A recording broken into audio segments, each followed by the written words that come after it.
৮ আগস্টে সরকার গঠনের পর ২০০তম দিন অতিবাহিত করছে অন্তর্বর্তী সরকার। অনেক চ্যালেঞ্জ নিয়ে সরকারের পথ চলায় জনগণের প্রত্যাশা পূরণের আশাবাদ থাকলেও কতটা সাফল্য পেয়েছে তাই জানাচ্ছেন আদিত্য মামুন।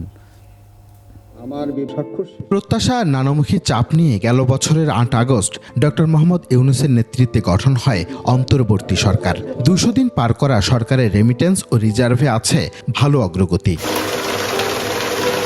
গেল ৭ মাসে $18 বিলিয়ন রেমিটেন্স এসেছে, যা ২০২৪ সালের চেয়ে $4 বিলিয়ন বেশি।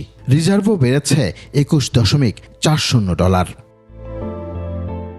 $32.94 বিলিয়ন বিপরীতে প্রবৃদ্ধি আয় বেড়েছে 12%। 10.64% বেড়েছে তৈরি পোশাক রপ্তানি।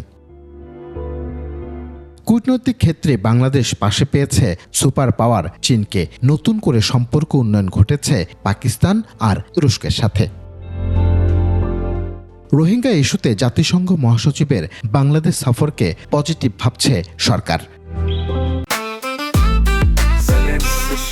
জেনেক্সে শিফট করো, লাইফকে লিফট করো। মুক্ত ও অবাধ তথ্য প্রবাহ নিশ্চিতে স্টারলিংক বাংলাদেশে সেবা দিতে সম্মত হওয়াও সরকারের বড় সাফল্য। এছাড়া বিভিন্ন সংস্কার কমিশন গঠন, পাচার হওয়া টাকা ফেরত আনা, ধর্ষণ, হত্যা, নিত্যপণ্যের দাম কমানো এবং আইন শৃঙ্খলার উন্নতির জন্য কাজ চালিয়ে যাচ্ছে অন্তর্বর্তী সরকার। আদিত্য মামুন, ২১ টেলিভিশন, ঢাকা।